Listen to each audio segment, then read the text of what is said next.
I've noticed a lot of ads lately talking about the quote-unquote brown bailout, saying that the government's planning to bail out UPS even though they don't need the tax dollars. I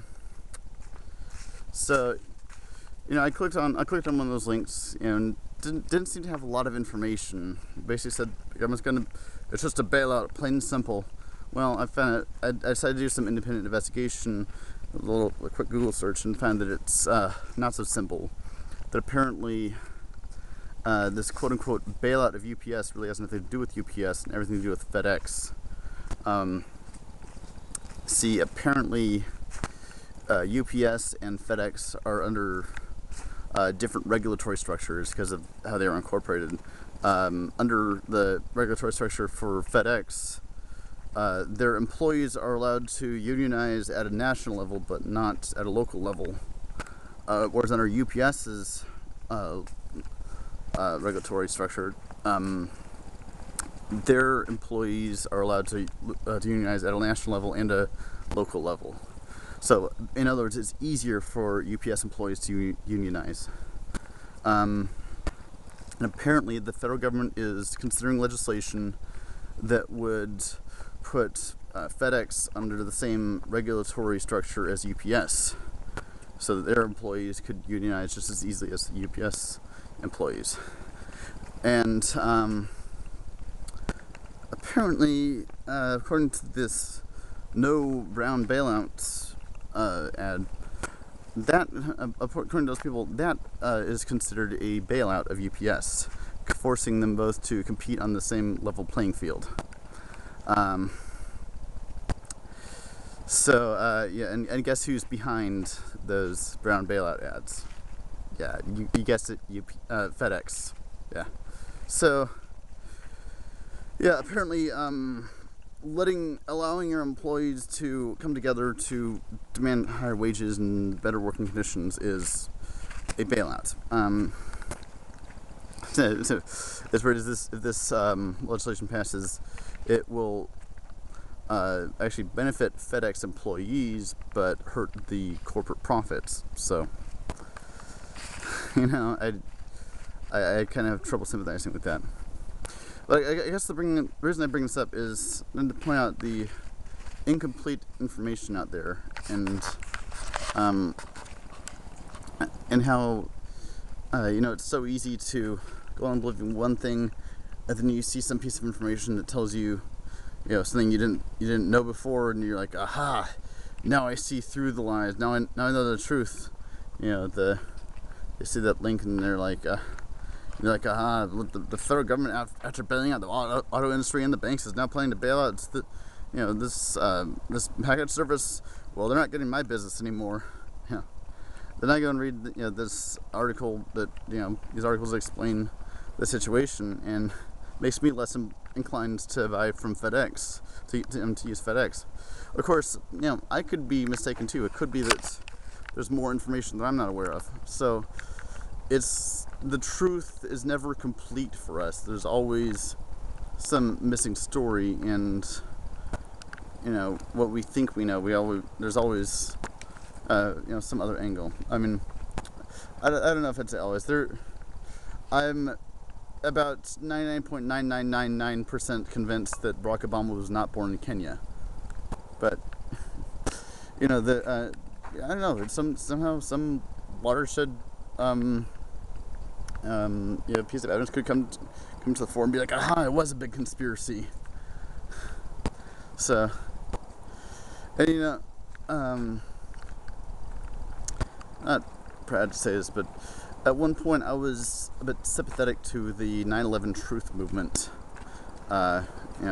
Some of my family members still do believe in that conspiracy theory, but over time and many arguments over the internet with numerous people, I've come to see.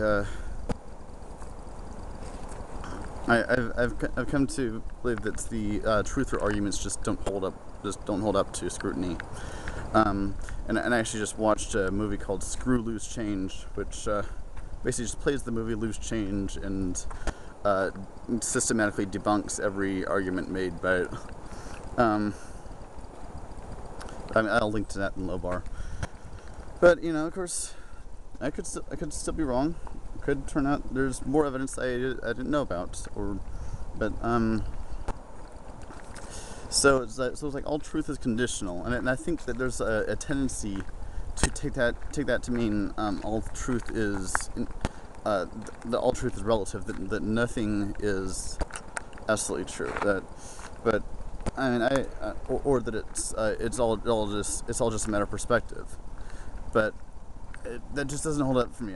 I can't believe that Barack Obama was simultaneously born both in Hawaii and Kenya. There's one of these claims has to be false, in my opinion, and I'm pretty sure I know which one is. So, yeah, I guess this video is kind of about my sort of exploring between relativism and absolutism, and I guess I don't know if I believe in absolute truth. I mean, I think you could say that truth is relative to language, and this is postmodernists often do this. They basically talk about everything, sort of every truth claim we make is a language game that only refers to another bit of language, and that there's no ground basis for it in reality. And I have to, I'm afraid I can't take that claim very seriously. I think all truth is at least relative to embodied experience, as George Lakoff et al. would claim. That there may not be truth beyond experience, beyond embodied experience, but there's always but everything can at least be. I think when Pierre talks about reducing something to its material component, I think in a sense what that means is, what can you investigate in the world and independently verify from what other people say. I can point to a tree and say there's a tree. Now you could say, oh well, that tree doesn't exist or nothing. But if you can see my finger pointing to it and know which tree I'm talking about, that's a sort of independent verification that, okay, we see the same tree. We both have a frame of reference. So that's kind of the material component to what we're talking about. And William James talked about the cash value of a claim. The sort of pragmatic theory of truth is basically that you could take a claim as saying, if you investigate this, if you do this, then you will get this result. And that is sort of the instrumental way that science often works. So, it just. William James talked about how most claims never are cashed out. The vast majority of our beliefs are taken on people's word, and there's no way we can fully investigate everything, because we can't travel all over the world. We can't observe everything for ourselves. We have to trust the authority of certain people making the claims, and it often comes down to whose authority you trust. And then that's where things like Occam's razor come in handy. So I guess that's it for now. Peace.